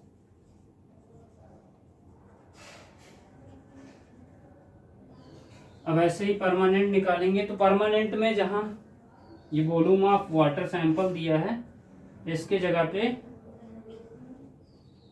Volume of boiled water लिखेंगे, और जहां पे ये volume of EDTA used V2 दिया है यहाँ पे V3 देंगे। ये किसके लिए, ये आपका जब ये टोटल हार्डनेस हो गया, परमानेंट हार्डनेस जब निकालेंगे तो V3 यहाँ पुट करेंगे और यहाँ जहाँ वाटर सैंपल का था वहाँ बॉइल्ड वाटर का हो जाएगा। तो यहाँ मैं लिख दे रहा हूँ परमानेंट हार्डनेस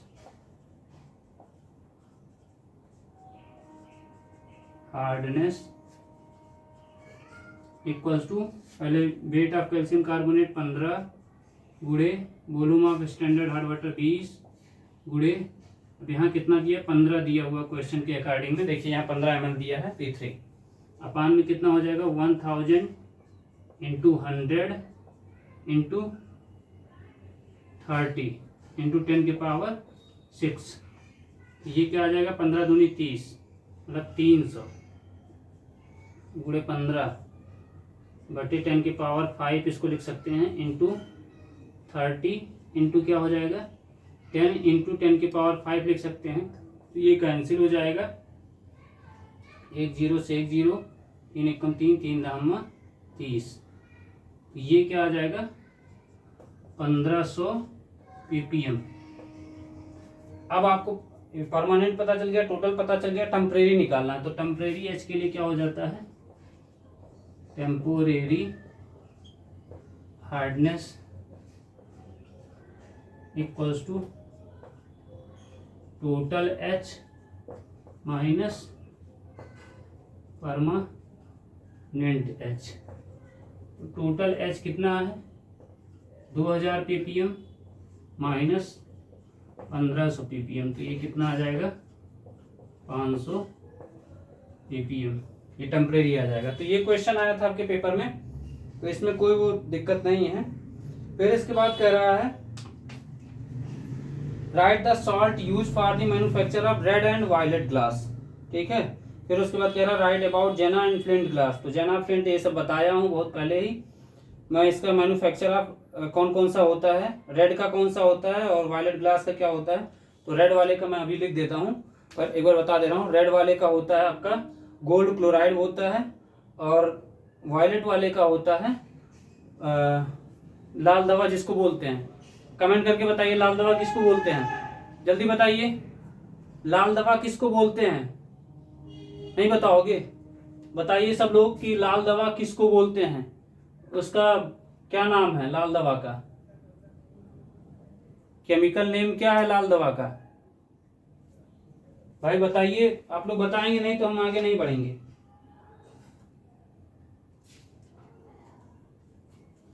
पोटेशियम परमैंगनेट का नाम सुना है? पोटेशियम परमैंगनेट तो वही होता है, यहां मैं लिख दे रहा हूं, रेड ग्लास के लिए और वायलेट ग्लास के लिए। रेड ग्लास के लिए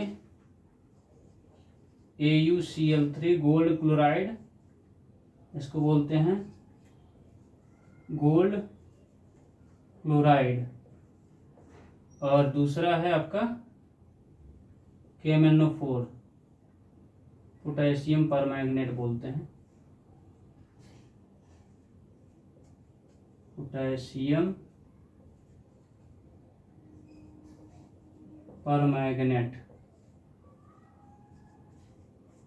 ठीक है, तो ये रेड ग्लास का जो क्या बोलते हैं, कौन सा नेम पूछा है आपसे? सॉल्ट।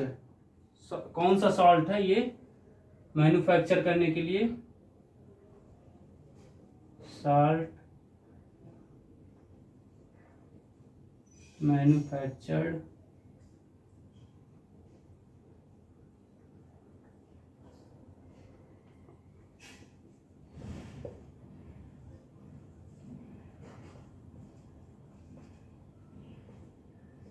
ठीक है, तो इसको जल्दी से नोट करिए, आगे बढ़ते हैं। आगे आपका नेक्स्ट क्वेश्चन है, कैलोरीफिक वैल्यू से है, जल्दी से इसको नोट करिए।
नोट हो गया है?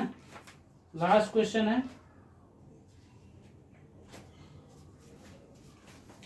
आपका, कैलोरीफिक वैल्यू से है, आगे बढ़ते हैं।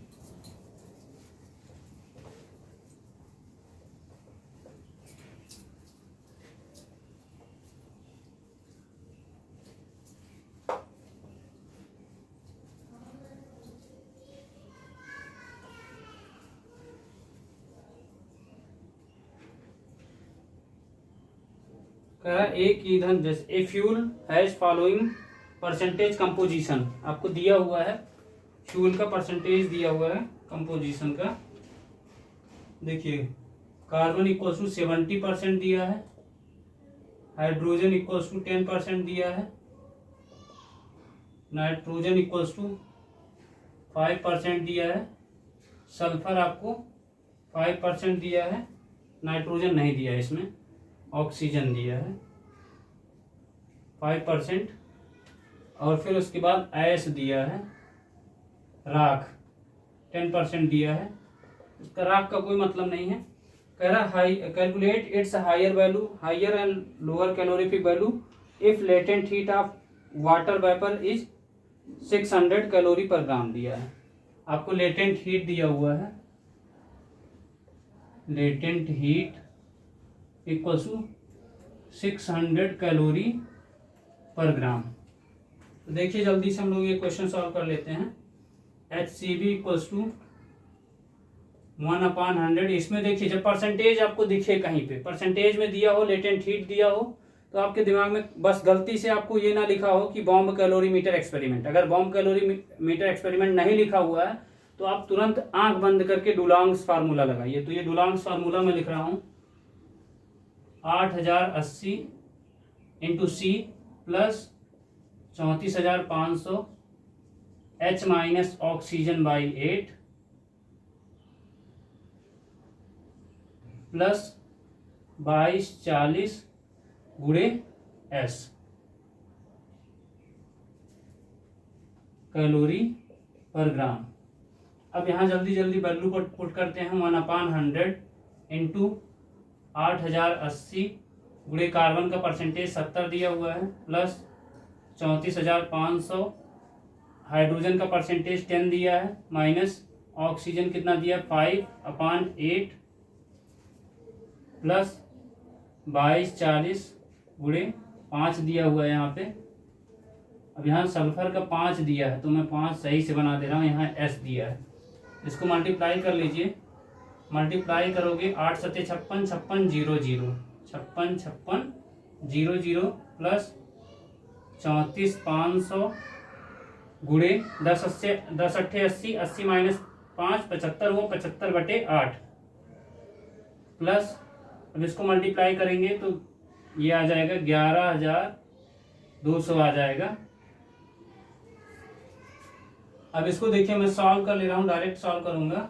100/56 56 00 प्लस इसकी वैल्यू पूरा सॉल्व करने के बाद जो आएगी वो आ जाएगा 32 34 37.5, 32 34 37.5 प्लस 11,200। अब टोटल ऐड करेंगे, टोटल ऐड करने के बाद आपकी वैल्यू जो आएगी 90,237,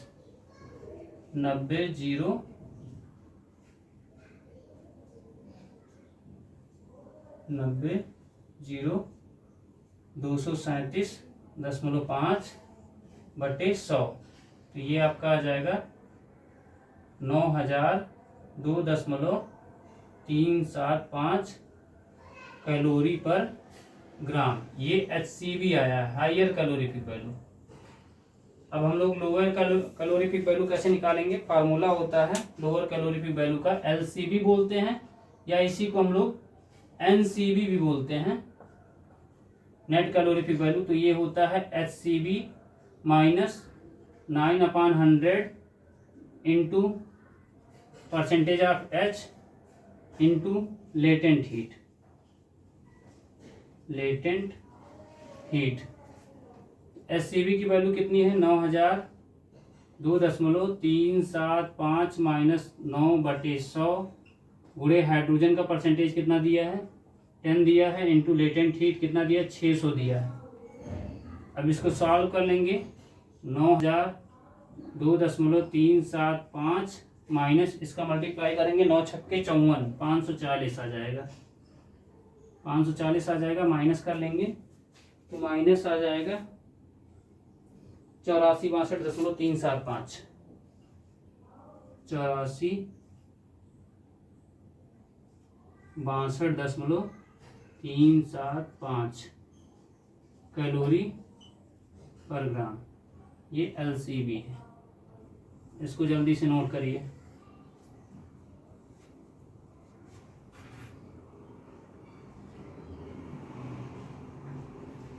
जल्दी से इसको नोट करिए।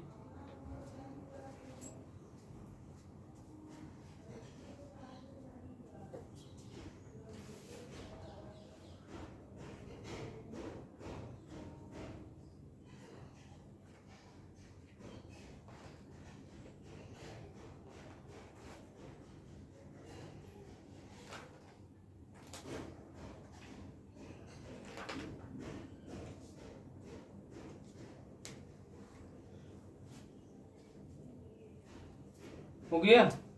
देखिए अभी आपको कुछ अगले वाले पेपर में कुछ है 2-3 नाम और आपको एक्स्ट्रा ऐड करके उसमें बताएंगे। उसमें एक चीज़ ध्यान देना है, लेड एजाइड के बारे में बताएंगे। और इसी पेपर में आपको वो दिया गया है, क्या बोलते हैं, ऑरसेट ऑपरेटस। तो ऑरसेट ऑपरेटस हमने पहले भी बता दिया है, तो वहीं से जाके आप देख लीजिएगा। अब उसको फिर से इसमें ऐड नहीं करेंगे। ऑरसेट ऑपरेटस है, फिर उसके बाद RDX HMX करके दिया हुआ है, तो वो सब आप पढ़ लीजिएगा। ठीक है, इस वीडियो को हम लोग यहीं पे ही रोकते हैं, क्योंकि ज़्यादा आपका टाइम नहीं नुकसान करना है। आप इसको जल्दी जल्दी रिवाइज कर लीजिएगा। तो आशा करता हूँ आपको समझ में आया होगा, और इस पेपर से आपको ये समझ में आ गया होगा, अगर आपको कॉन्सेप्चुअल क्वेश्चन पेपर आपको उठा के दे दिया तो हालत ख़राब हो जाएगी। यहाँ से आपको खुद ही समझ में आ रहा होगा कि इस पेपर में कितने कॉन्सेप्ट यूज हुआ है। तो थैंक यू सो मच, और अच्छे से आप लोग पढ़ के जाइएगा। अभी 2 पेपर और कराऊंगा, एक हो सकता है अगले दिन, मतलब कल, एक परसों करा देंगे लगातार। ठीक है, थैंक यू।